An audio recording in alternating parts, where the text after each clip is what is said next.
Well, hello, everybody. Elliott Cruz here. I'm a record collector, a crate digger. Wouldn't call myself an audiophile. I can't afford to be one. And I collect all kinds of music. Started collecting back in I think the first three or four records I bought when I was about 14. I think that would be 73 or so. I bought the Santana album with the Caravan crossing the desert. Yeah. I bought Charlie Daniels, Sweet Honey in the Rock, and I bought Steve Miller Band, The Joker. Mm. And there's about four or five records I bought. And those are the first albums I bought with my own money. And Nice. I've been collecting ever since. I never sold my collection or gave it away or threw it away like a lot of folks did, when I thought CDs had completely wiped down albums by the late 80s. But I was stubborn, so I kept mine and then started picking back up uh, and never quit buying albums, vinyl records, but really got more serious in it in the last 10 or 15 years. Yeah. And you have a YouTube channel as well. Yes, yes. Yeah. So I believe let's see, we got it right there. I don't know if it's showing for everybody. I don't see it. Actually, I do see it, which is great. I can actually see it on the live stream. So, yep, it's at Elliott Cruz 4997. Of course, you can probably just type in Elliott Cruz in YouTube and it'll take you right to his channel. Excellent channel, and I've enjoyed it. We just met, I don't know, what was it, a week and a half ago or so. And, but I had watched your videos before and I thought they were excellent. So you always got some really interesting things. And we'll talk about something that I purchased as a result of one of your videos, just recently. Mitch, tell us about, where you're at on all this. All right, everyone. So I'm Mitch from Mitch's Vinyl Corner. I've been collecting records pretty seriously for probably the last 4 years, but I initially started back in, it was 2003. I was going into my junior year of high school, and, I had grown up listening to classic rock my whole life, from my parents. My parents were from that generation of the 60s and 70s. So that's what I grew up listening to. And I always just had an infatuation with like physical media. I thought it was the coolest thing. And I can't really remember what was the first record I bought, but I had bought all of the Beatles albums and for that Christmas. Actually, I'd asked my mom to buy them all for me in the very early days of eBay. I had actually gotten a couple of them from England. No, really? UK parlophones. I'd actually sold most of those later on when I realized that I actually had a lot of the UK parlophone ones. Nice. So I started that. I graduated high school. I went in the military. I'm still active duty after 19 years. I've collected, here and there since then, but deployments, being away, like I really didn't have a lot of time to like really sit and enjoy it. I had one of those. Have you ever seen one of those like all-in-one record players from like QVC back in the day? It looked like old and vintage, had like a tape deck, Yeah. CD play. So that's what I was using. And Ain't that's nothing wrong with that. the best thing. But I mean, yeah, everybody's got to start somewhere, right? And then it was about the time of COVID when I had a friend of mine from the Marine Corps who was a DJ in his spare time too. He actually goes to Harvard University now. And he actually helped me set up. He actually gave me my first like real turntable, and it was a Project Debut Carbon. Oh, nice. Yeah, and he gave it to me. I didn't pay anything for it. He set me all up with brand new speakers and everything. And then from there, I was off. I went from that to a Fluence 85. And then I splurged 2 years ago, bought the MoFi studio deck. Ooh. So that was, yeah, I love it. And, I want to upgrade as always. No. Always want to. So eventually here I will, but yeah. What's your rig? I mean, what kind of rig do you have in Elliott? I didn't ask you. This is probably a good question. What kind of rig do you have, Elliott? I mean, what's your setup?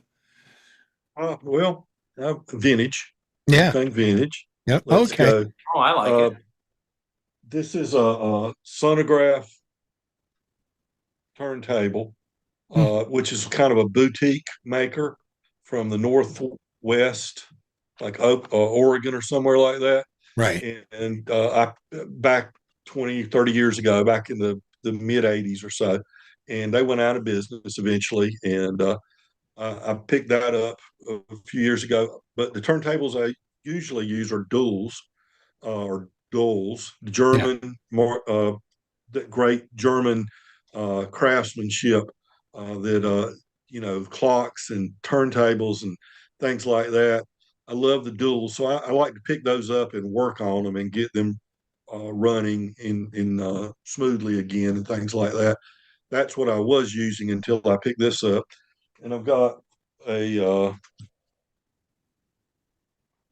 this is a Pioneer C21 preamp phono amp Mm. here, and let's see, am I touching it right there? Yeah.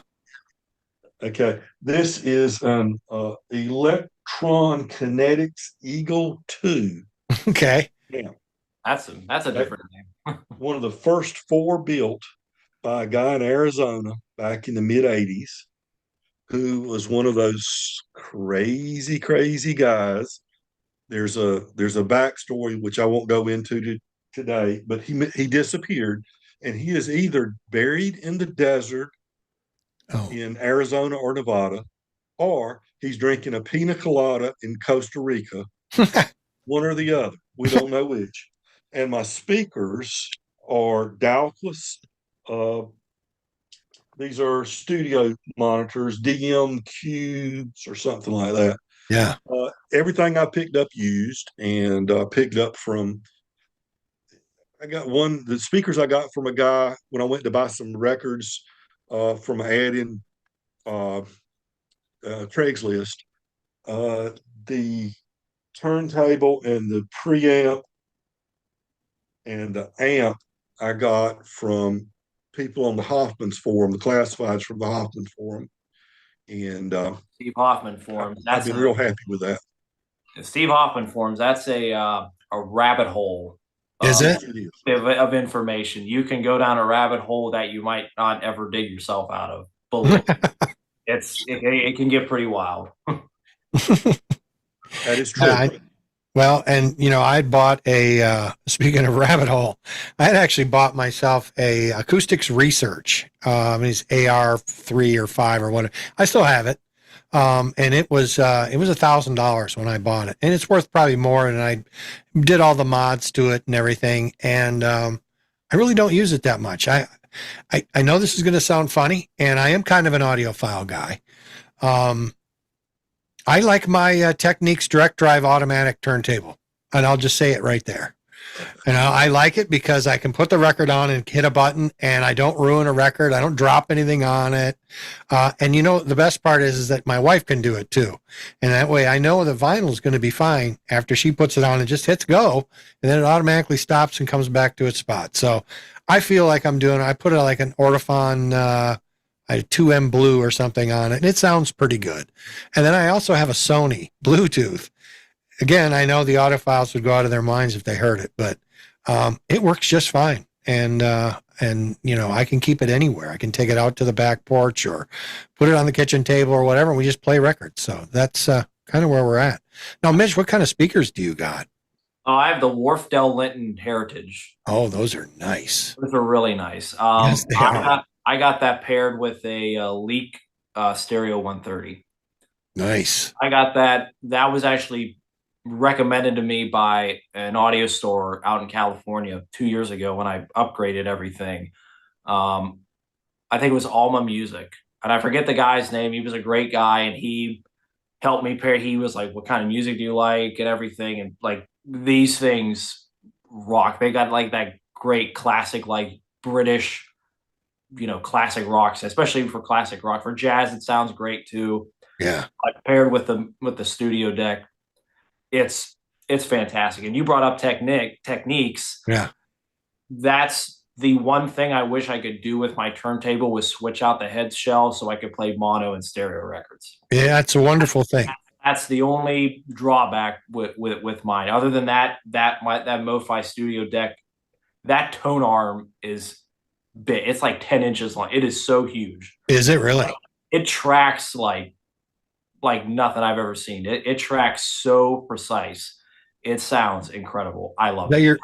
It's a little squeaky at times because it is a belt drive. I have to spin it, get it moving. But I mean, overall, it is good. Eventually, when I do upgrade in probably about 4 or 5 years, I'm probably going to get a direct drive. Right. In the meantime, you know, for about 40 or 50 bucks, you can get a mono stereo switch, and just, I believe you connect it between your preamp and your amp. Yeah. I believe so, where it goes. I've got one of those. I don't know how well it works, but it was worth 50 bucks to see, you know. Well, so I have the MoFi phono amp, which does mono and stereo. Oh, okay. It does have the mono switch for the preamp.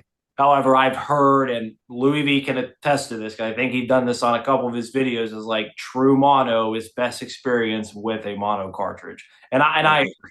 Because I'm sure it is, yeah. Because the needle will track differently in the mono grooves than a stereo record will. But a stereo cartridge playing a mono record in stereo does reveal a lot of things too. And it is very enjoyable. I've always thought too. So, I guess the next thing we wanted to cover during our live stream today was, there's a couple things that I don't think we have, as I'd mentioned before, like a North Carolina vinyl community per se. But I'm thinking about maybe setting up a vinyl community calendar and maybe doing some of these live streams like every Saturday night. And I'd like to, have it go around the state, and it could go outside the state too. I don't think it really matters. I mean, we want to include everybody we can. Especially if somebody is remote or living somewhere they would love to be back in North Carolina, well, they're certainly welcome to join us here. But kind of pass it around. Certainly, give the opportunity to Louis V, because I know that his channel is blowing up at Vinyl Latte. And I think he just passed 7,000 subscribers, which is completely awesome. And this is his second channel, I think. And I don't want to go too much. We'll let him talk about it. I know that he's got a really nice channel, and he talks about a lot of cool stuff. I think his hottest video was the one where he did where the $200,000 vinyl room. It's a great video, and it shows all. I mean, why would you not click on that? It's like, all right, I'm watching that. That's $200,000. I would never spend that. That was actually the first video from Louis V that I watched, and I was like, who the hell is this guy? Yeah, he's got 44,000 views on that video, but it's awesome. His rig is insane. I mean, it's insane. Amps. I mean, it is. I'm like, that alone is probably worth 40, 50,000. His rig, it's got to be. It's ridiculous. Yeah. I did a video a couple years ago, and just for the heck of it, I just kind of hamming it up, being silly. Yeah. The title was, I spent $2,000 on these 6 records, something like that, and put it out there. And it just so happened that heading was my thumbnail. I was able to use that as my thumbnail. Yeah. And basically, I go in and start showing some records that I'd recently bought. And I said, you crunch the numbers here and you do it. And at the end of it, I go, well, I either spent $200 or $2,000. I don't know which it was. So you were what do you call it? Clickbait, right? It was a clickbait. Yeah, well, you got somebody to join and find it. It just blew up. I mean, people, and the only other one that really blew up quickly was when what's the last Rolling Stones album that came out? The very last one. Rough Diamonds. Yep. Yeah. Rough Diamonds. Yep. I did when I said, don't buy that album. Yeah. And you do not buy the Rolling Stones, whatever the name of that last album was, because everybody was talking about it in the vinyl community and everything. That was all the big thing. Everybody was doing, videos reviewing everything. So I said, don't buy it. And then I proceeded to show, okay, the record costs X amount. For that same amount of money, look what you could have gotten. And I started showing records I'd picked up for $2 and $3 that were really good records. Right, you know, right. but there were, I was, instead of buying that a bunch of old Rolling Stones guys, 70 some 80-year-old guys record, buy something from somebody that's 80 now that made this record in the 19, or that's dead now, that made this record in the 1920s or 30s. So I was showing some old jazz records that you could pick up for next to nothing, old Folkways record, a folks Pete Seeger record or something like that. It's like flipping the script, instead of having the $200,000 vinyl room, I'll have the $200 vinyl room. There you go. Right. And I'll just show you all the crap that I bought that's vintage and I had to solder it all together to make it work. And yeah, so maybe we should do that. We'll flip the script on Louis and kind of make fun of him a little bit. I think he would enjoy that. Oh, and vinyl room on a budget. Vinyl room on a budget. I think that anybody would like a video. What, Mitch, what's your highest video? What's the one that really blew up for you? Was my first one. It was my room tour, and my room. Yeah, I have about almost 10,000 on that, something like 7,000. And then recently was my Doors unboxing of the Doors Rhino Hi-Fi box set that I bought. That's over 1,000. And that one really blew up too because of some of the comments I got, because I mentioned it didn't come with the Obies. Okay. On them. So actually about that, a couple of people were asking about it. Rhino Hi-Fi reached out to me the other day, and I'm going to say this right now live. Rhino's in customer service in general sucks. Yeah. They are terrible. Yeah, I agree. I mean, the people were very nice and genuine, but the time frame for them to get back to you, especially for a place like that, because Acoustic Sounds would get back to you within an hour. Sure. I mean, they are fantastic. I've never had an issue with them. But they said, hey, we unfortunately don't have any more Obies in stock that are stamp numbered. So I said, all right, send them to me. But then my wife, because she's the brains of the marriage. Let's be honest. And she said, you should ask for some sort of compensation. So I asked them hey, I do want the Obies. Thank you. However, I still feel like I need compensation, because I actually linked the YouTube video in that email. Be like, look, you see me take it out of the plastic. It didn't come with Obies. Right. You messed up. I understand you'll send me replacements, but they're not the replacements that I need. I feel like I should be compensated. So I asked for 50% off. And when they come back at 30, I'll be like, all right. And this is recently. Yeah. This is recent. Okay. Yeah. This was 2 days ago. They sent me an email back, and I said, okay, send them to me. I do want the Obies, even though they're not numbered, but I still want a coupon. And so we'll see what happens. But they're not going to get back to me probably till after Christmas or the New Year, because they're behind. Actually, I've got two. I'll show you guys that a little bit later on here that are rhinos, and I ordered them December 2nd, and I heard nothing, absolutely nothing. I thought, well, did they fall off the earth or what? Well, they charged me okay, so I went and I sent them a note to their customer service, and it took 3-4 days for them to go, oh yeah, we're having a little trouble with our supply chain. I thought, yeah, whatever. And it wasn't like I needed them right away. And then it seemed like after about a day or two after I sent that, and I wasn't mean or anything. I just said, I want, step it up. It's taking a while here.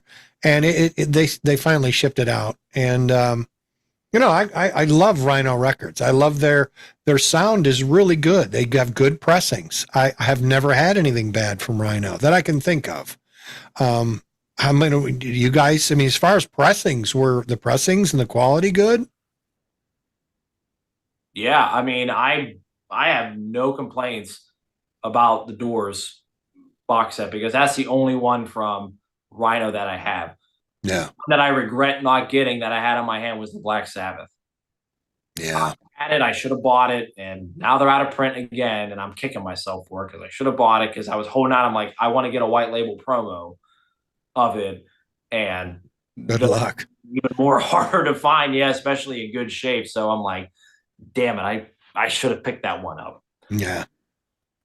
But I don't know what they're gonna do in 2025. There really hasn't been any talks on what titles that they're gonna do. I mean, some more Black Sabbath, like if they do Paranoid, that's gonna sell out probably within the first day. I hope they do the entire Black Sabbath catalog just need to be redone all analog by Kevin Gray.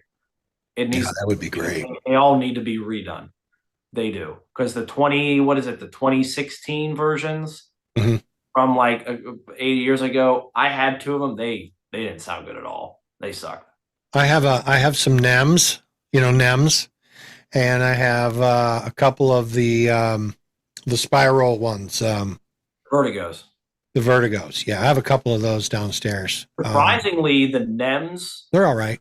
The NEMs from Japan in the late 70s are actually really highly sought after. Are they?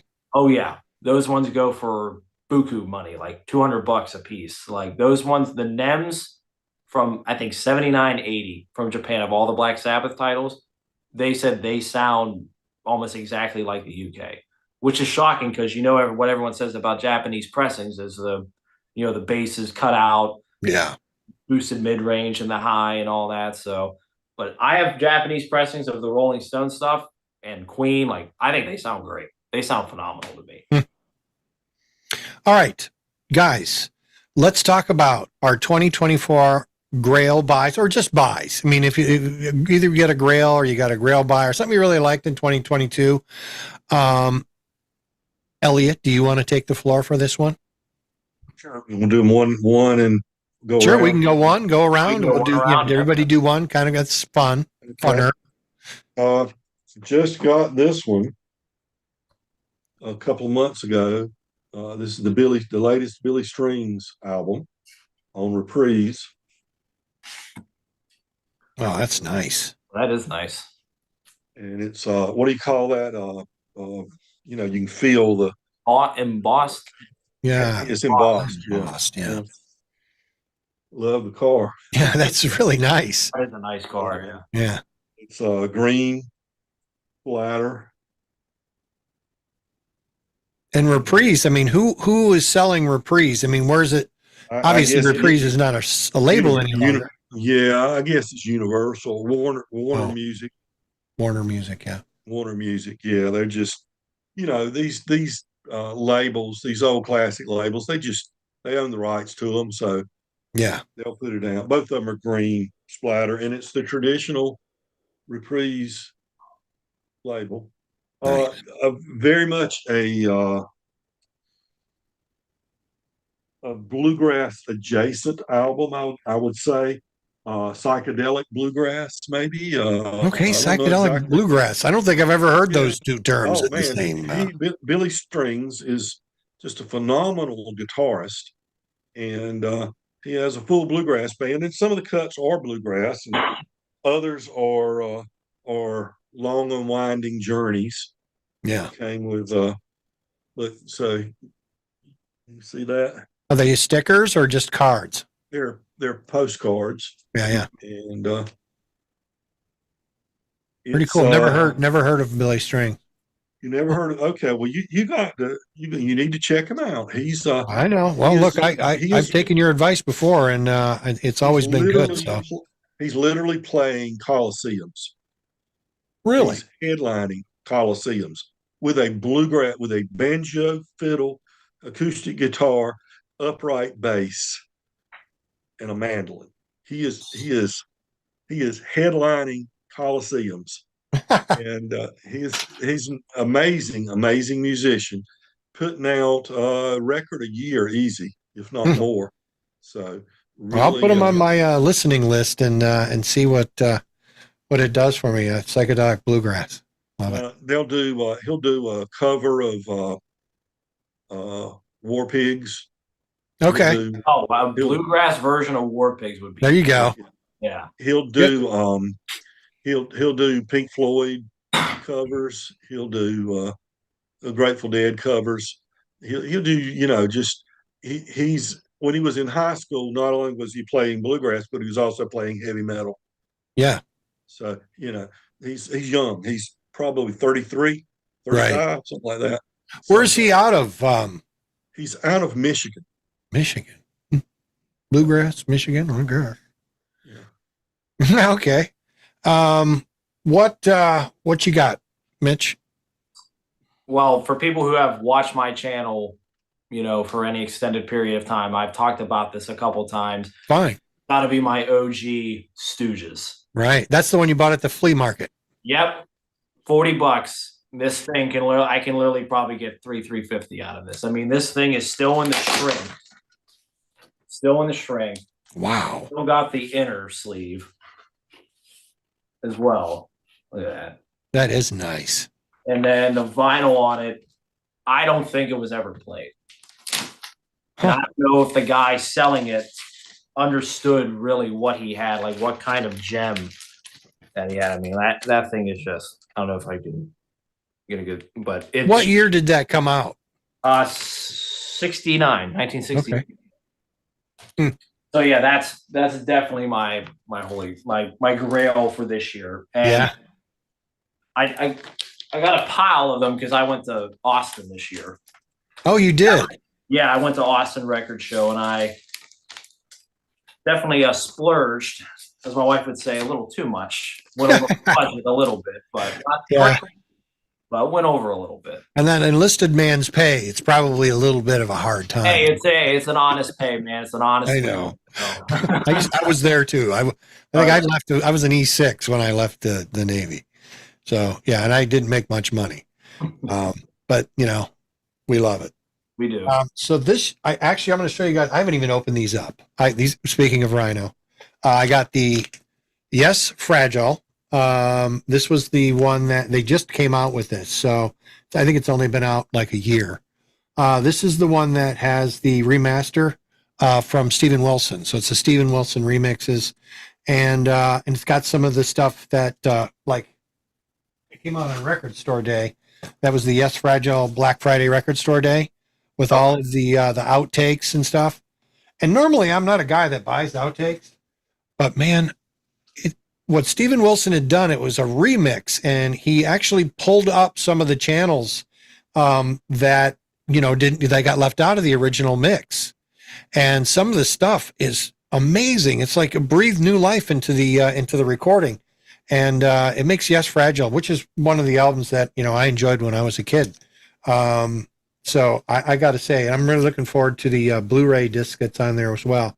And I found out not too long ago, and I kind of knew about it, that my car has it's an old car. It's a 2008, but it was one of the deluxe stereo systems in there, and it's got DTS surround and Dolby surround in it. And so I play all those Dolby surround discs and things in there. I've got one I just bought the other day. It was like $5. It's a DTS surround sound mix of Porcupine Tree and Abstacia. And I got to tell you, I'm like, that was a whole new listening experience. Listening to my car, I felt like I was in a freaking theater.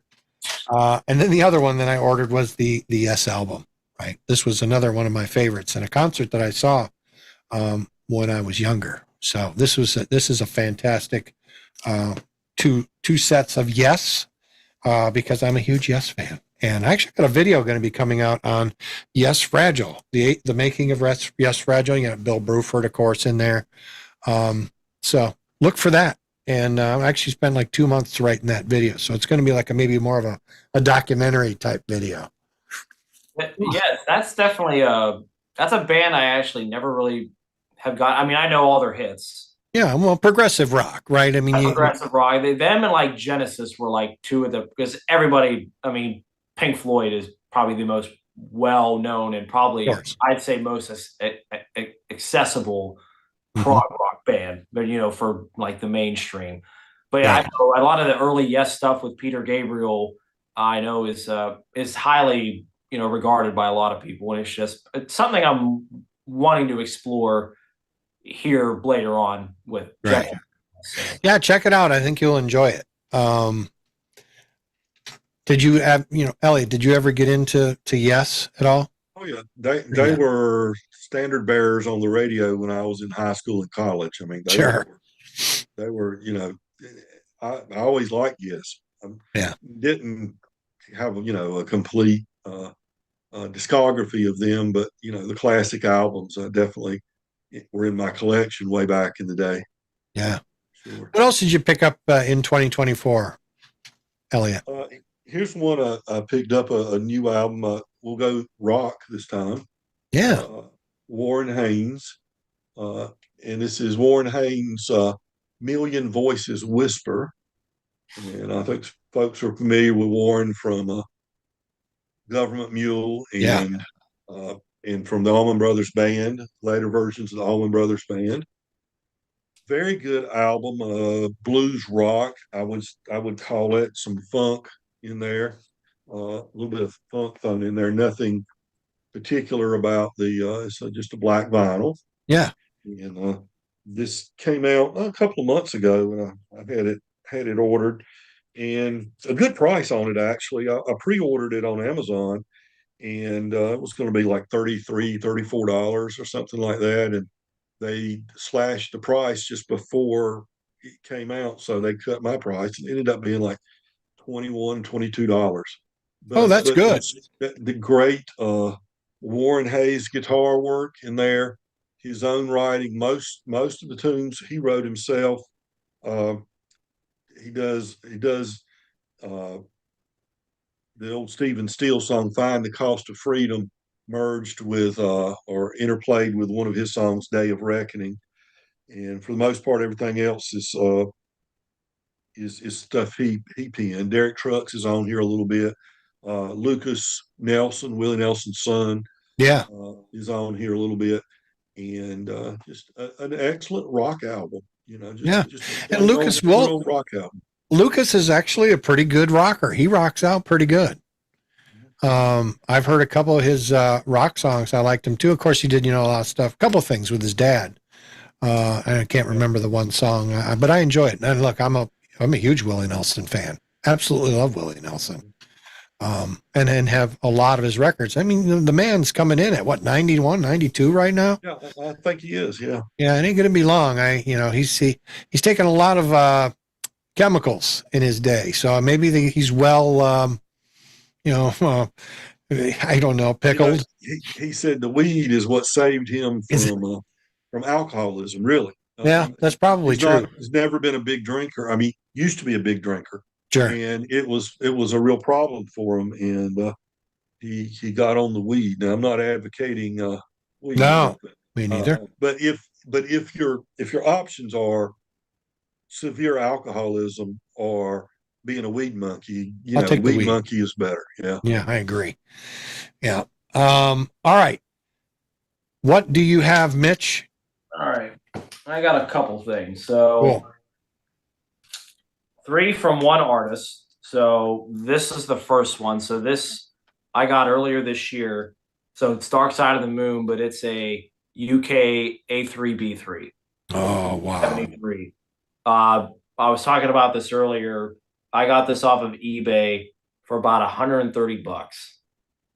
And yeah, this is probably the second best version that you can get minus an A2B2, which is going to cost you at least $1,000. Yeah. If it's beat to hell and it doesn't have any of the inserts, but this one had all the inserts minus the stickers. So the poster, so both posters and just not the stickers, but VG++. And I had like 3 other versions. Yeah. Prior to getting this, it blew them all out of the water, and I sold them. One of them was the 30th anniversary by Kevin Gray, which is really good, but that one is not kind of fair because that one had a big scratch in it. Oh. Is that was in 2016, right? That no, the Kevin Gray one was 2003 for the 30th anniversary. Oh, okay. The 2016 versions of all the Pink Floyd albums was the Pink Floyd remaster campaign. Those were all done by Bernie Grundman. Well, either way. Joel Guthrie, yeah. Those are all from the analog tapes, but then to digital. And I have a couple of them, and they sound great. Because, I mean, Pink Floyd recorded very, very well. So all the albums are going to sound pretty damn good, regardless of your unless you get like a Taiwanese pressing or something. It's or Vietnamese, right? The Vietnamese pressing. Argentina. I've got some pressings from Taiwan, and they sound like you're eating Rice Krispies. The next one is another Dark Side, but it's the MoFi version. It's the early MoFi without the italic text. Sounds really good, but not as good as the B3. And then my Grail for like 10 years was the Wall with the timing strip. Ooh, and nice. and the gold stamp promo on the back. I bought this the second day of the show, and the guy had it. He had initially $500, and I said, "What's your best?" He's like, "I can go 350," which was fair. So I gave him $100 cash, and I had a Black Sabbath white label promo that I gave to him for this. Oh, so you gave up? You were looking for one that I got at the show the day prior. But I'm like, I have to have this. I have to have it. I know what you mean. Yeah, that. And what do you know? What number that MoFi is? What? Because their series, but then they kind of lost number track. I mean, I've got that one Supertramp. I think I showed on one, and it's like number 5 of MoFi from whenever. Oh, MFSL. Yeah. One tag 017. Oh, 17. So 17. Right. Yeah. So this one was the 1979 version, and then they re-released it in 81 with the italic text. But it was the same pressing. I think Stan Ricker, did all the MoFis back in the day. I think it was Stan Ricker. Yeah, and there's actually a quiz question coming up about MoFi that I think you guys are going to like, and we'll learn something out of it. I hope. MoFi. So this is another one I picked up at a record show. Not a hard to find album, but I love it. Oh, yeah. This is the Molly Hatchet Double Live. This is an excellent album, and it sounds exceptionally well too. And I love Danny Joe Brown was the best Molly Hatchet singer. They've had others, and I don't think there's one surviving member right now of Molly Hatchet. I saw them at a place called Rock Crusher Canyon in Florida. This was years ago. It's probably in the late 90s. And there was 2 remaining actual living members. And I remember I don't know what happened to it, but I got them, all to sign I think it was a CD. And I don't have it anymore, which is kind of unfortunate. But yeah, this. If you guys see this out, I don't know if you're Molly Hatchet fans. I'm a huge Molly Hatchet fan. If you see this one out here, not expensive, maybe $20. And if you got to make sure it's in good shape, obviously. This one's good. It's a good listen. So this was one of the ones I bought in 2024. I've never seen that. This is the double album set. And they even do a Freebird on here. They do a rendition of Freebird. Let me see here. I'll just quickly go through what I got. Molly Hatchet were an extension of Leonard Skinner after Leonard Skinner ceased after the plane crash. Kind of, yeah. I think Molly Hatchet then them and Blackfoot. I think really then just really Blackfoot, yeah. With Strikes was their first, I think, their debut, and then Tomcat, and then there was another one. They didn't do so well. Train was the big.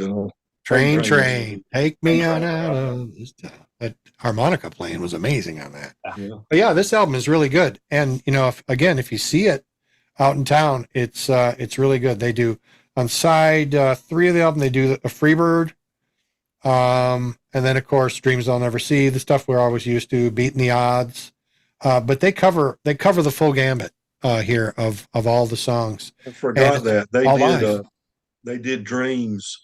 They did a remake of the Allman Brothers' Dreams. Yep. It was one of their most popular songs. I've almost forgotten that until you brought it up. Yep.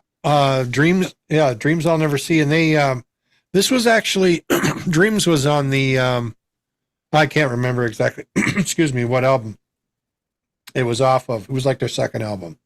Or third album, I think, Flirting with Disaster, which is my favorite album of Motley Crue. Or Molly Hatchet, sorry. Motley Crue. There's a juxtaposition. I saw All right. that. It's your turn, Elliott. Okay. Record store day.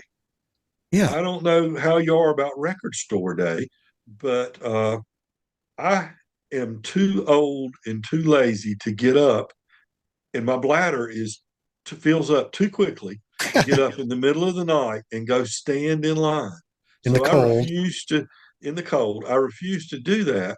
So I have learned to be patient when it comes to record store day. I buy record store day records, but normally they're 6 months to 5 years after they're released that I get them. Nothing wrong with that.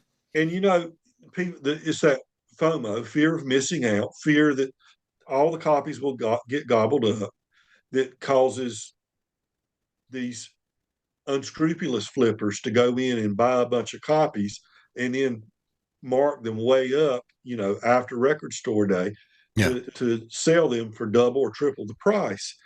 I have found that if you'll wait those guys out, that the record shops and the online sellers and some of those flippers, maybe when they realize they're not going to get what they thought for it, you'll find those records for less than they were retailing for on record store day. Yeah. And this is a good example. This came out during the first record store day of 2024. This is Nat King Cole live at the Blue Note Chicago. Oh, nice. And this is a great, great recording. It captures his band. Now, you had the Nat King Cole trio. Yep. And this is right after the trio. He's added a drummer. Okay. And he's also officially made his name, legally made his name Nat King Cole. So no quotation marks around King anymore. And it's not the trio. And at the same time, when he was going into the studio during this period, I think this was 43, I believe. When he was going into the studio, he was recording with a full orchestra. Right. So some of those classic songs we know of Nat King Cole were with full orchestra. So he's making that transition, from that trio to a bigger and bigger lineup.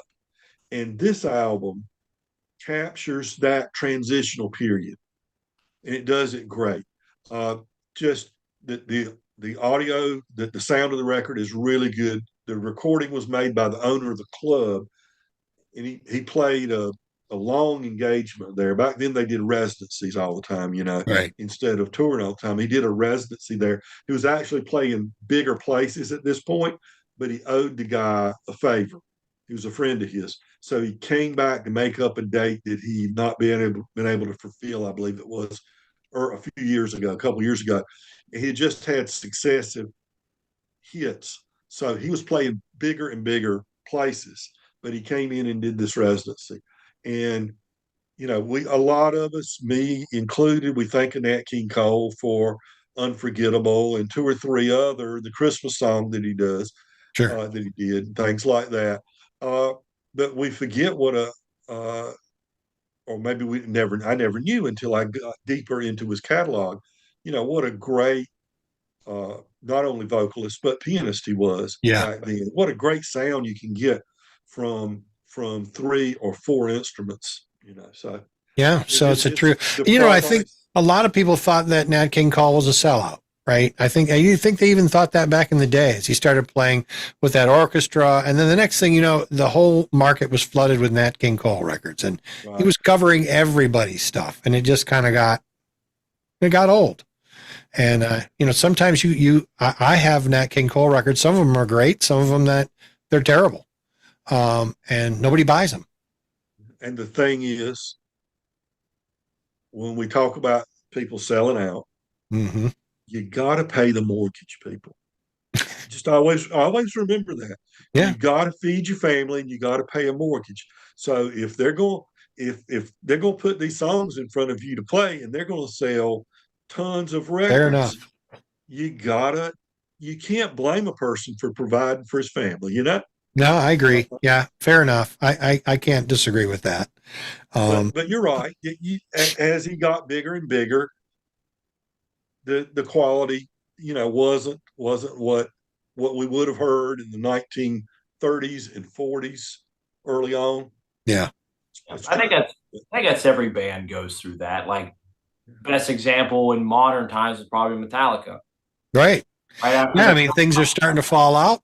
once Let's they get an did the orchestra. Black album, it was like, oh, they became too commercial. Oh, yeah, for sure. Yeah. All those true fans from when they started in the Bay Area, thought that they had sold out. I mean, the Black album is probably their most well known. It's not my favorite. My favorite is Ride the Lightning. Yeah, mine too. That album is just dog. Yeah, that was produced by Fleming Rasmussen, who actually, yeah. And I have a little story. It's actually, and I won't share it now, but I got a video going to be coming up probably in the beginning of the new year of a band that Fleming just produced after all these years of not producing. He again produced Ride the Lightning, and it's a band out of Denmark, and they are exceptional. So I will. I'm even going to play some because I asked the permission. And they said, yeah, you can play it and it's not copyrighted. So that'll be a lot of fun to have you guys. Yeah, I've been kind of looking at going outside of the country to give something a try because, some of the crap they're turning out, the new music today, and some of it's crap. I'm like, this is crap. But if you go to the old, some of the countries, I'll say the old world or the motherland or whatever, they have some, there's some of those bands are playing like stuff that it's like, oh, this is really raw and good. And it's good to hear that for a change, especially for new music. Yeah, I think before we continue this, you bring up a pretty good thing about new music itself. There is a lot of crap out there. I mean, the majority of it, unfortunately, I think is garbage. But I think one of my favorite, still going, and they've been going for a couple years, is probably Turnpike Troubadours. Okay. They're exceptional. I love. We don't know them. Yeah, they're kind of like bluegrass, blues, country. Like they're really, really good. I really enjoy it. We need to do one on just cool stuff and then play the stuff too, right? Play a little thing. We just need to do a thing. All right, now here's some new music that I've heard that that's worth listening to, because a lot of that, the pitch corrections and all the weird stuff that they're doing in music today, some of it's just rotten. Yeah, like because it may as well be AI. Exactly. Like when I play hip hop to a lot of my friends, it actually surprises them because they know I have a vinyl channel and records and like jazz and classic rock, but they're like, "You're into hip hop." I'm like, "I'm into hip hop from the '90s when it was really, really good." Right, when it wasn't formula. No, and now it's just complete garbage. I can't listen to any of it. So it is. All right, let's take one more round of grails. Let's do some. Let's do a little. Let's do a poll or a quiz after this and see how well we. I mean, obviously, I cannot participate, but you guys can because I know the answers. Created them. But let's do one more round. We'll go back to you, Mitch, and 2024 Grails. Some stuff that you bought in 2024 that you're glad you did. So I know I've been cheating, showing multiple at once, but no, that's all right. This is a UK first pressing. UK first pressing with the Plum label. Now, the interesting story about this, and I've talked about it in my Led Zeppelin video that I did my whole collection on them. The initial first pressing in the UK has the turquoise name. Right. And that is like the holy grail of Led Zeppelin. Like that one is I saw one at Austin and it was $3,000. I mean, people could put a price on whatever they feel like it's worth. I suppose. People are going to pay for it. However, this one is what they call a late first pressing because there's 6 different variants, but it just has the strikeout matrix in I think with the number, the last number struck out, but yeah, $125. Not bad. Not bad. It's practically near mint. And is it an RL? Was there ever an RL? No. That was only Led Zeppelin 2. No, and there's another one too that I'll show. There is. Okay. But this is a UK, so Ludwig didn't do UK presses. Oh, I got it. Then this one, this is an RL. So you got RL. $20 at the Wilmington Record Show. $20. Yeah, and it's a specialty pressing. I don't think the guy knew it because I looked in the dead wax, and my wife's like, "Is it an RL?" You know, because I taught her. Well. She knows. Okay, right. She's like, "Is it an RL?" I'm like, it's an RL SS. Jeez. Dude, you're lucky. I'm going to offer a piece of advice for anybody that's selling records. Of course. If you've got one of those Led Zeppelin 2s and it's not an RL, get you a sticky note and write in big bold letters, not an RL. Put it on there, because if you don't, everybody and their brother will take that thing out. They're going to check. Out of the jacket, out of the inner sleeve, and they'll hold it up and they're going to handle it to death looking to see if it is, and you know it's not. That's good advice. Yeah.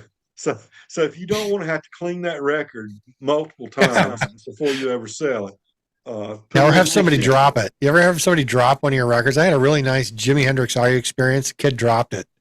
Oh. Did he buy it? And it didn't break, but I was like, and then he just looked at me and I looked at him. I'm like, really? Okay. But this is another one. This is an RL too. Really? He did Houses of the Holy. A lot of people don't know that. I didn't know that. But for people who do know, it goes for a premium. I got this in Raleigh last Sunday. Make a note. And the funny thing about this is that when you walked into the door, I bought it off the guy that was to the left. I don't remember his name, but he had it for $30. I think that was him. And he had it. Very long gray hair. Long hair, yeah. Yeah. Because the guy to the right of him, I think, who was it's Dave Neal. Yeah. And he had an RL, but it was in worse shape than this, and it was $150. But this, he wanted 30. He's like, I don't give a shit. I just want people to listen to him. Because I even told him, like, you got an RL. He's like, yeah, I know. He's like, I totally understand. But he's like, $30 and it's yours. And I'm like, wow, I would have bought that. Yeah. And it sounds incredible. It sounds exactly like Led Zeppelin 2. It's just got the thunderous bottom end. It rocks. Because I had a Canadian pressing of it that I tossed, and I was like, God, this is shit. Sounded terrible. But yeah, those are definitely my big grails of 2024. Wonderful. No, those were all good stuff. All right, Elliott, it's your turn. One more shot at grails and good finds for 2024. All right. Funny thing, I'm showing all new records or reissues or new. All of them are new, in fact. I think. Nothing wrong with that. Yeah, nothing is a reissue today. I'm kind of shocked that I'm doing that. But talking about, there's a lot of music out there, but that doesn't mean there's a lot of good music out there. Mm-hmm. Well, here is a fantastic creative artist. She is, I can't say enough about her. She's just, she's quirky. She's like a little pixie, little fairy princess out there on stage. And she writes her own music and has a top-notch band. And I don't know what you would call the band, bluegrass adjacent, but it's also 20s jazz or Tin Pan Alley or blues, or it's all those little things mishmashed. Mm-hmm. How she bussed for years. She roamed the country and bussed in places like New Orleans and Denver and out in California and just all over the place. But her name is, and a lot of people know her, Sierra Farrell. Okay. And this is Trail of Flowers. Now, you look, you can see how she would dress something like this in her shows and stuff. When she was busking, or just in her now that she's now that she's made it, yeah, yeah. She's done two major label records. This is on Rounder, and she loves flowers. She'll have them draped all over her mic and everything. Uh, they just she's playing, big festivals and headlining, and she's touring pretty steady, and just she's got a wonderful voice. She's quirky as hell. Yeah. And the songs that she writes are just gems. They're just really gems. And on stage when they're live, uh, they'll oftentimes play with one mic, one big mic in the center, Right. and they'll move in and out like the old bands, the old bluegrass bands used to do with one mic. They'll move in to sing, or when someone's going to take a solo, they'll move closer to the mic. And if they're doing 4-part harmony, they'll all, the big old bass player, upright bass, will bring that big old bass up right behind them and lean in. And it takes a skill to do that. You got to be able to kind of judge where everybody's voice is, especially in harmony, right? Yeah, not only that, just not stepping on each other's toes. Right, right. but Sierra Farrell, just nice, an outstanding artist. Even if you don't like bluegrass, it's not pure bluegrass by any means. It's her own artistic creation from that. Nice. All right. Yep. Again, I can't say enough about 2024. It was a good year for vinyl, I think. I bought a lot of cool stuff in 2024. 2023, not so much. In the 22, I think I bought a few things. But I got to tell you, 24, just for some reason, it kind of sprung out for me. So I don't know about you guys, but it certainly did for me. I enjoyed it. All right, so let's have some fun here. We got a little bit of time left. I figure, if you guys don't mind running over just a little bit, we'll do a little poll here if I can get it up and running. If I don't mess this up.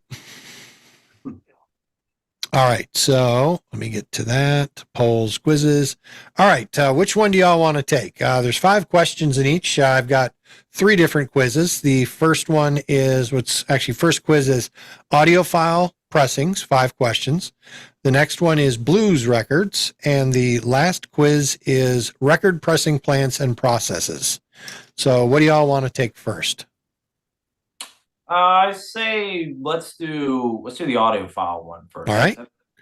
I'm going to now just go in. You should see it pop up. You guys see it there? Yeah. I don't know if it's visible. I don't think it's visible out there, but I will go ahead and ask the questions here. Which of the following is not a characteristic of audiophile vinyl pressings? First is 180 gram weight, colored vinyl, direct metal mastering, or lower playback speed. Okay, I sent mine in. Okay. I sent that one in. All right. Number 2 is, what does the term half-speed mastering refer to in vinyl production? Is it a process of cutting the master discs at half the playback speed? Technique to press records faster? A special kind of vinyl that plays at half speed, or none of the above? So number 2. We're not seeing the question. It's not the next question hasn't popped up. Okay. On my screen. Yeah, it went away after I hit submit. Okay, hold on.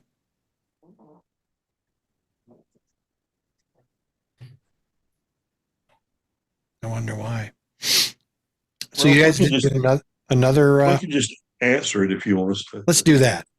All right. So, did you guys catch all that? The term half-speed mastering, what does that refer to in vinyl? I'll read it off again. The process of cutting the master disc at half speed, half the playback speed. Yep. A technique to press records faster, or a special kind of vinyl that plays at half speed, or none of the above. It's A, isn't it? Yeah, that's right. A is the correct answer. It's the process of cutting the master disc at half the speed. All right, number 3 is... That right there opens up a whole can of worms. I know it does. Yeah, it does. It really does. We can talk about that for a while, because I have a couple of those, and I will say that it's good and it's bad. Yeah. Right? We'll just leave it at that. All right. Which label is known for its high quality audiophile reissues of classic albums? Is it Rhino Records, Mobile Fidelity Sound Lab, Columbia Records, or Capitol Records? Mobile Fidelity. Yeah. All right. Okay. Are we all in agreement? Yeah, I wasn't sure if it was Rhino or Mobile. Does Rhino not do audiophile? They just do regular presses. Is that No, right? they do audiophile reissues, but Rhino the Hi-Fi now, which is a sub department now. yeah, but MoFi, of course, we all know is the hot one. They're the big one. Yeah. Yeah. All right. Here's a good one. What is the primary advantage of 200-gram vinyl pressings?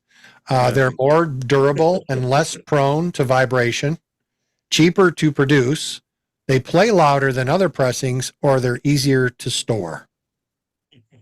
I guess it's A, but I don't know that I even agree with that. Okay. Yeah, because the other three were like, I don't. No, they're definitely not cheaper to produce.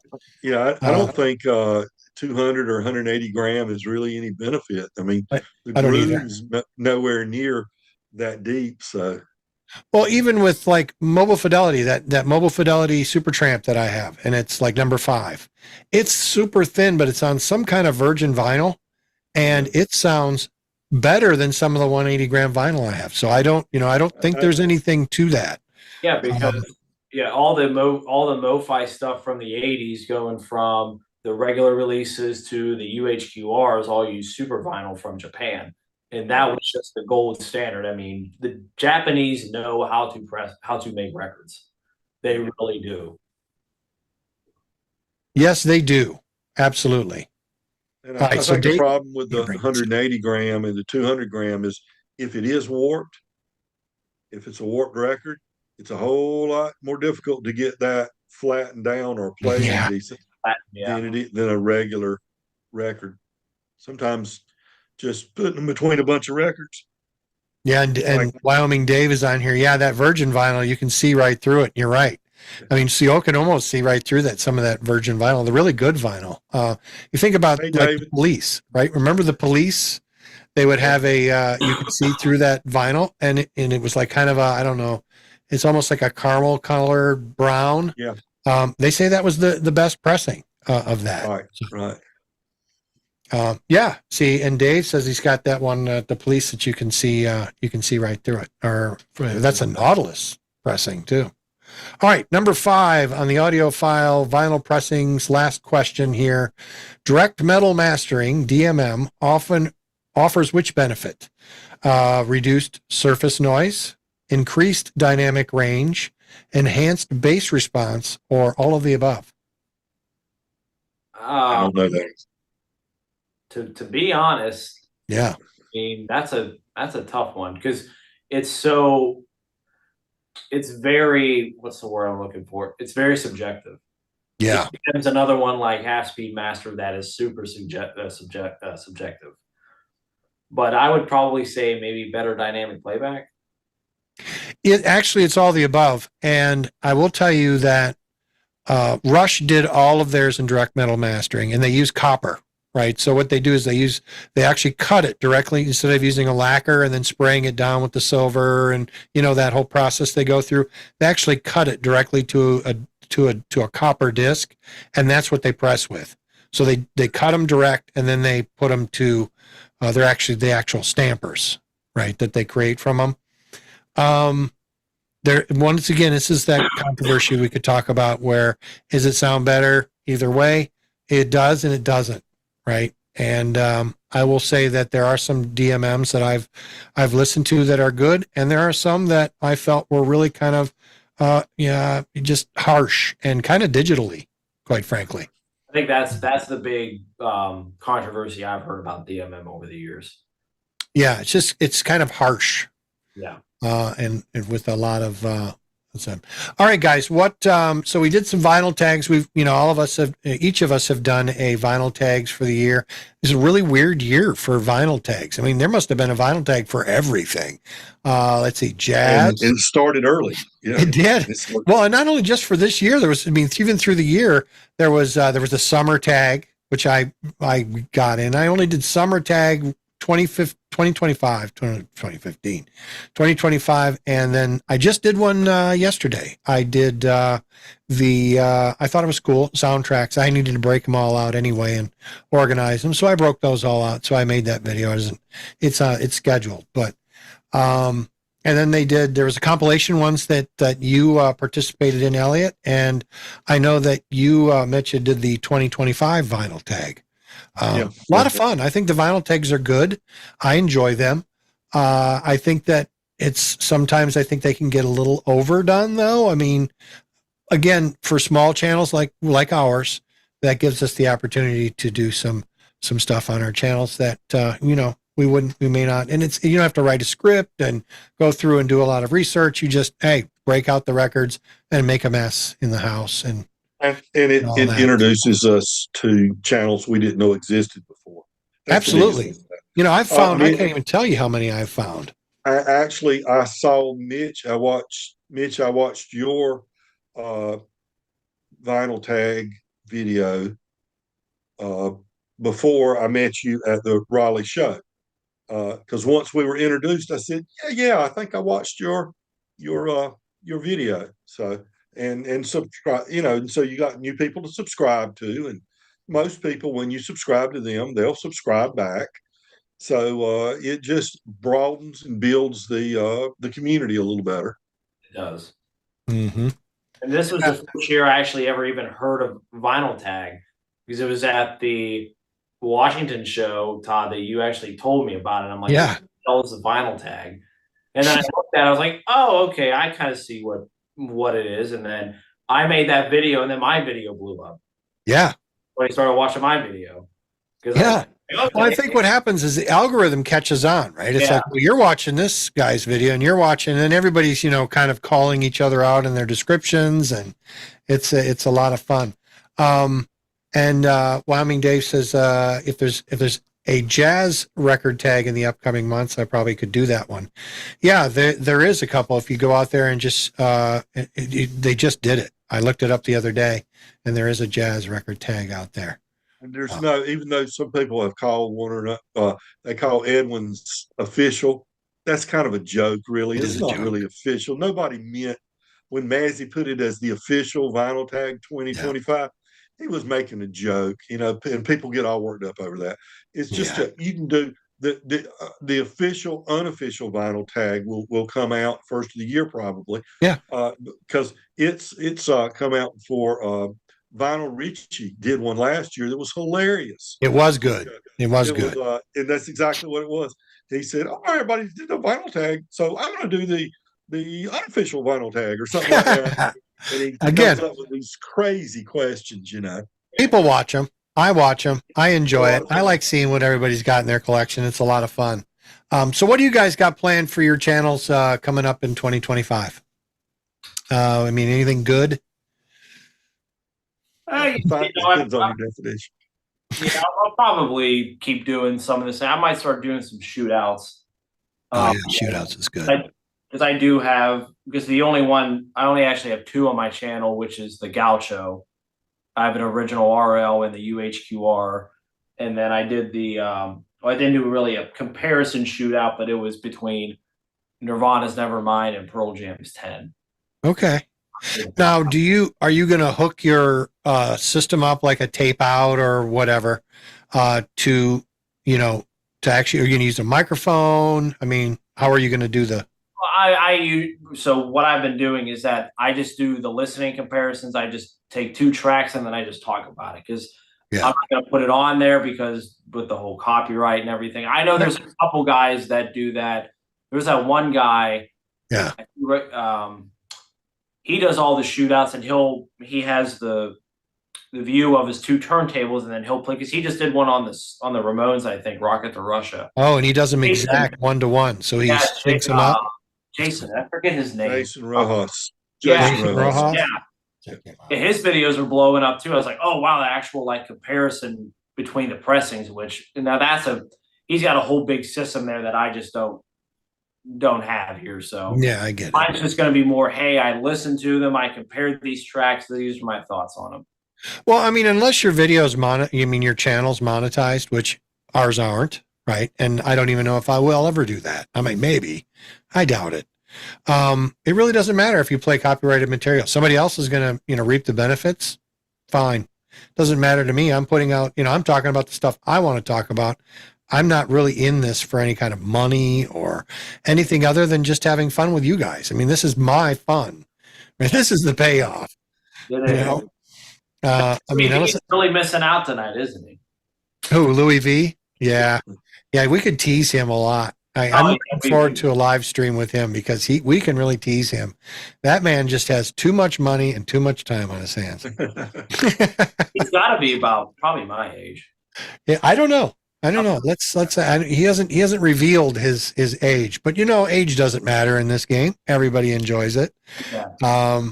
And for the Graybeards Nation, we're going to continue doing stuff like this. Maybe some, like you said, some vinyl shootouts. I'm definitely going to be doing a lot more, kind of more documentary type stuff, where I'm going to really kind of dig deep into some of these artists and releases like Fragile. There's a couple out there, but I really love the ability to, take something and really dig down into what was the influence of that, and why did it blow up, or why didn't it, that kind of thing. And the musicians that played on it and where they ended up going and all of that. That's kind of what I want to do. It takes a long time to make those videos. So in between, I'll do some shorts, and, me and Larry, of course, will do our normal stuff, weird stuff like bad soundtracks, bad movies, great soundtracks, things like that. That's all fun stuff. Guilty pleasures. Yeah, Guilty Pleasures is our latest video, right?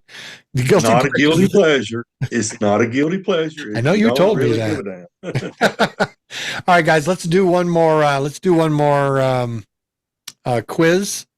I mean, if you guys are up for it, we can do two of them, but I'll do one more. Let's let me see if we can get this to work properly, because I don't understand why it. The blues one would be. Yeah, you want to do the blues one? Yeah, that'd be good. All right. So now, when I launch this, let's look very carefully, because there should be 5 questions in front of you. Oh, I know what it was. I hit submit after the first question. Yeah, so you got to answer the question, wait till the end, and then hit submit. That's cool. All right. But I'll read them out anyway, especially for our one viewer. Is that David? Wyoming David? Wyoming Dave is our one viewer, and I appreciate Wyoming that. Dave is a great guy. Hey, Yeah. Hey David. All right. So, and you can play along too, Wyoming Dave. Right. The question is which artist is often credited for the first rock and roll record, which was a blues record? Is it Muddy Waters, Robert Johnson, Ike Turner, or B.B. King? All right, I got mine. Okay. Let's see. All right. Let's see. Number 2. Which of the following is not a classic blues label? I think this is a trick question. Yeah, this one's a little difficult. Chess Records, Stax Records, Paramount Records, or Alligator Records. This is not a classic blues label. It is a little bit of a Yeah, trick question. one I might not get. So Give it a try. All right. Which album is considered a pivotal blues record by Muddy Waters? Is it Folk Singer, Electric Mud, Hard Again, or King of the Delta Blues Singers? All right. And number 4 is, okay, good. What is unique about Robert Johnson's recordings? They were recorded in a modern studio. Only 29 songs exist, used an electric guitar, or he featured a full backing band. And then number 5 is which blues artist was known for their talking blues style? John Lee Hooker, Howlin' Wolf, Lightnin' Hopkins, or Son House? All right. All right. got them. Right. Okay. Yeah, this one was a harder one. I'm going to end the poll. Look at the results. I share the results with y'all. Okay, so the very first one, you guys were split on this one, and the correct answer is Ike Turner. And Dave got that one online there. Yeah, this one was kind of hard because I'm thinking just, from a perspective of, everything about rock and roll was owed to Robert Johnson. Right. So, and that's, yeah, that was kind of a tricky question. I thought I said Ike Turner too. I meant You to. did. Yeah, you did. Okay. yeah, I said Robert Johnson. So, Oh, okay. Yeah, Rocket You 88. guys can see the results on your side, right? Yeah, Cool. I All can right. now. Yeah, Rocket 88, wasn't that it? Was the song, I believe. Yes, Rocket 88. Let's see. Hold on. What's A little bit of the trouble here. Oh, number 2. Which of the following is not a classic blues label? This was a trick question as well. It's actually Stax Records. yeah, really? It's rhythm and blues, not classic blues. right. Yeah. So it's Stax Records is and that one, actually they just had a revival of Stax Records. Well, not a revival. They got a museum set up now. It's actually pretty cool. It's in what, Memphis or is it Memphis? Memphis, yeah. Yeah, Memphis. I just read an article about it in Goldmine magazine. All right. Which album, number 3, which album is considered a pivotal blue record? Muddy Walt, that was Folk Singer. You both got that. So excellent. What was unique about Robert Johnson's recordings? Only 29 songs exist. So yeah, that's good, guys. Both of you aboard with that one. All right. A little split on this one. Number 5, which blues artist was known for their talking blues style? And it was Lightning Hopkins is the correct answer. Ah, okay. Yeah. So. And I'm really surprised that I don't know what it is if they can't get the master tapes that Chad Kassem has not reissued all analog Lightning Sings the Blues. Yeah. Because I have Going Away from him, and I have what was it? Actually, I'll pull them out. Yeah. It is surprising. I got these two, yeah. Lightning. Okay. Gold Blues, and then I got Going Away. How do those sound? Oh, it's phenomenal. It sounds like he's literally in the room with you on his guitar. I love it. That's how I love the blues. Yeah. Yeah, this is awesome. All right, guys, let's take the last quiz. How about that? You guys are doing great. This is fun. All right, the last one is record pressing plants and processes. I'll do all on this. Yeah. All right, you guys, here it is. First question is, which pressing plant is famous for its quality pressings and is located in Germany? Is it Optimal Media, Palace Group, United Record Pressing, or United Record Pressing? Apparently, I typed in that twice, so. I don't know. You double credit if you pick United. I can tell you that is not the answer. Yeah, I'm guessing on this one. Okay. Well, it's not United Record Pressing. Yeah, I knew what. I just didn't know between the other two. Yeah, I think United Records is in Memphis, or no, it's in Memphis. It was a spinoff of Sun Records. Okay, Wyoming Dave's got his in. All right, next one. What does the term matrix number refer to on a vinyl record? A catalog number of the record, a unique identifier etched in the readout groove, a number of records pressed in a batch, the speed at which the record should be played. That's number 2. Number 3. Which record label is known exclusively for using the pressing plant RTI? Is it Sony, Mobile Fidelity Sound Lab, Warner Records, or Atlantic Records? Okay. All right, number 4.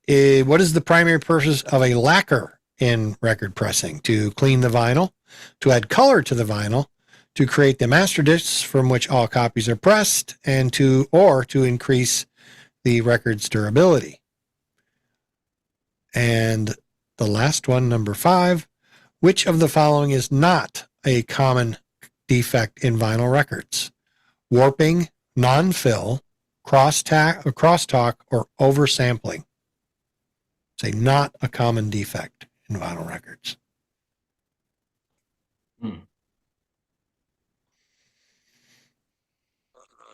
That stumped me. There we go. Okay. I think the first one was a trick question too. I think it was too, actually. Well, no, it isn't. Well, maybe a little, because there are a couple of German pressing plants that are quite quality, but I think it's famous. This one's famous for it. But okay, everybody in. I'll end the poll. All right, share the results. So the very first question, pressing plant in Germany is Palace Group. So you guys both got it. That's spot on. And Wyoming Dave got that as well. I was guessing. Because Optimal is in Germany too, and they do a lot of really good stuff. But when you're talking about like more of the audio, I think Palace, because ORG, I think used Palace back in the day. Did they? I think they did. Yeah, and Palace has been around since like the 30s or 40s. They've been around a while. It's a family thing, I think. Matrix number, obviously, it's the numbers etched in the runout groove. That's an easy one. Okay, RTI is Mobile Fidelity Sound Lab. So you both got that. Well done. Okay, we're split on the primary purpose of a lacquer in a record pressing. And the correct answer is to create the master disc from which all copies are pressed. So when you when you got the lathe cuts the lacquer, you take the lacquer and then you spray it, and then it creates your stampers. So the lacquer is the softer, not vinyl, it's lacquer that's used to make the master copy. All right. Let's see. I learned something. Okay, good. See, that's what this whole thing was about. Let's learn something, right? All right, we're split on this one too. Which of the following is not a common defect in vinyl records? Oversampling is something that is done on digital only. So, crosstalk. Oversampling is the correct answer. So, yep. Crosstalk, you can get crosstalk between tracks. And I know you've probably heard it before. I've had some really crappy records where I can actually hear the next song coming because it crosstalk between tracks on the record. And that's usually with the shitty stuff out there. All right, guys, that was wonderful. A lot of fun. We went a little extra because we started a little late and we didn't have very many viewers, but I think it was a great learning experience. I do have some testing to do now with the custom, the ability to. So if you pre-stage a video for live, you got to be able to connect to it. And apparently there's some kind of mismatch there with Zoom. And Zoom, again, is not it's not very easy to use, but it's neither here nor there. Guys, is there anything else that you wanted to talk about before we end the live stream today? I say we do the roundtable of our one record we're looking forward to getting in 2025 and what we would like to see released in 2025. So, like, what do we want to get, but what do we also want to see happen in 2025? You want to start it off? Yeah, I'll start it off. Right. One of the records I'm really looking forward to, and it just came out, but I maybe want to get it in 2025, is the new Bill Evans One Step that came out from Kraft. Explorations. I really love Bill Evans. He's one of my favorite jazz artists, and that's a record that I don't have of his that I've heard a lot about, and I heard it sounds fantastic. That's one I really want to get. For new releases coming out that I want to get, I really actually don't know what's coming out. Yeah, I don't either.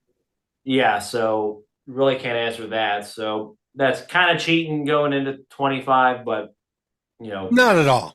No, I mean, I get that. And sometimes you find out at the last minute that it's like, oh man, you can't be watching all that all the time, right? And what I would really love to see, well, two things. And these are just like speculations. What Acoustic Sounds is going to do with the UHQR series? They haven't announced because they did the Steely Dan catalog, and that was very successful. I thought I only have Gaucho. I don't want to get Asia, but I have an AB that I got for $30. That sounds great, but it's pretty tempting to get that one because I have that, I have Gaucho, and I have Miles Davis kind of blue, the 45. So those are the only UHQRs I have. So it's going to be interesting what Chad, you know, is going to do with that series, and as well as Rhino, the Rhino High Fidelity series. I think everyone, from what I've seen and the people that I've talked to, everyone wants the Cars debut to come back out. Because that one's been, I think, the one that's been out of print. That I think everyone wants to come back because I really want to get that one too. Yeah, Cars self-titled, and I wish it every year that Acoustic Sounds would release the entire Led Zeppelin catalog all analog, and it's not going to happen. well, they did the Atlantic series, but they didn't do it. Who did the Atlantic? And that's the thing, because Chad bought out Classic Records. So Chad has all the metal parts that they did, but I think it's probably licensing with Jimmy Page. Probably. That's probably the big thing. Yeah. Oh, Elliott, what about you? What are some things on your wish list for 2025? Well, I just ordered, and it won't be here until 2025. Yeah. The vinyl for the Jerry Garcia, David Grisman, Bare Bones recordings. In 1990, for the 5 years leading, Garcia died in 95. In 1990, he rekindled an old friendship with David Grisman and would come over to his house where David had a studio in his basement, and they would play together. They would jam, and Grisman was great about always turning a mic on and start recording whatever they were doing. And some of the stuff has been released over the years, but they stripped it back down to what they were doing sitting in that basement, the two of them sitting beside each other playing, and they stripped everything else out of the tracks and have released it. It's called Bare Bones, and it's recordings from 1990 to 1995. The CD has 51 tracks on it. Wow. 3 discs, but the vinyl only has 19. So I guess it's like a highlights of. Yeah. Vinyl's 2 records. It's 19 tracks on it. So what would I like to see this year? I would like to see them, if this is a successful production, people are buying this, I'd like to see them take all 51 tracks and make a 6 record, a 2 vinyl 3 set record box set. Yeah. For this. And it was like $35 for the double record vinyl. Not bad at all. The thing is, I'm guessing Grisman's about 80 years old now, and he releases stuff. He's got thousands of recordings like this, not just him and Garcia, but all kinds of recordings. And he releases stuff as a digital release, and sometimes for CD, but he never messes with, or very seldom messes, with putting anything out on vinyl. So I would love to see him start taking some of these old analog tapes and releasing vinyl, cutting vinyl records from it. That would be my dream right there. Yeah, that's awesome. That is awesome. And and that one record, we didn't talk about it except for kind of as we were getting ready to go on, is and you got to remind me of the name of it again, because I just ordered it. I mean, like, Playing for the Man at the Door. Playing for the Man at the Door. What an amazing set. I think I'm going to have to do a video just on that, maybe with you. Maybe you and I will get together and do a video. I know you had done it with your compilation video, and I don't know, how long have you had that, Elliott? 6-8 months, maybe, something like that. Maybe, I don't think it's been a year. I have a video review of that. Oh, you did a review on it? Excellent. Yeah. So I'll do one too, and I'll call yours out. But Playing for the Man at the Door is fantastic. It's a blues.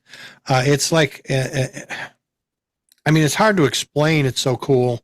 But it is all of these recordings that this man, and you know better than I do, you can help me out a little bit with this, Elliott, that had gone around and collected from all of these, all of the black neighborhoods, and where they were playing blues in Texas and in Louisiana. And, the guy who did it was kind of an eclectic fella, and he kept all of these recordings for years. I mean, from the 50s through the 70s. And they always thought, well, this is, they exist, but nobody's releasing them. Well, he died in 2015. So they finally released all these to the Smithsonian, and they developed this set. And there is some cool stuff on there. And because they sent me the MP3 ahead of time, when I bought it, and I started listening, I'm like, this is going to be great. So I'm really looking forward to that, which is already coming, be here to actually tomorrow. But the other one is, what's that? Let me add one thing about it. Sure. Mac McCormick was his name. And he, for years, worked on he searched for Robert. We talked about Robert Johnson in the quiz. Yeah. He searched for, to discover who Robert Johnson really was, and what his life was like, and where he lived, and where he died, and what were the circumstances. He in the middle of the civil rights movement. Yeah, this white guy was going around in Mississippi, searching out Robert Johnson. Pretty dangerous thing to do at that point in time. Things were pretty. He wouldn't be the most trusted person that, of course, that any of these folks would be, until they got to know him a little bit. But he wrote about it. He developed a manuscript and hoarded it. Never would release it. Kept saying he was going to get it published. Never would. The Smithsonian, along with this big box set, they also took his manuscript, sorted through them. It was chaotic. Yeah. Got it all sorted out, and released a posthumous book about his search. And the name escapes me, the name of the book. I loaned it to my brother, or else I would have looked right up here and I could have told you the name of it, showed you a copy. But there's a book out there that is fascinating. Wow. About that period of time as a musicologist, historian, collector, right. Going through there trying to figure out who Robert Johnson really was. That's great. Yeah, and then there's that's really all I can think of. I mean, I'm sure something will come up. It always does. Or I'll find something cool at a record show, and I'll say, you know what? I didn't think I wanted it, but now I want it. But guys, this was a lot of fun. Thank you once again for joining me tonight. Kind of short notice. Our very first live stream. This will go on. On the air here, whatever. It'll be available to play. So I want to thank both of you and have a happy holiday to both of you. And a Merry Christmas. Holidays to you all. Yeah. Thank you for having me. Yeah. Really, and thank you guys. Stay cool. And actually,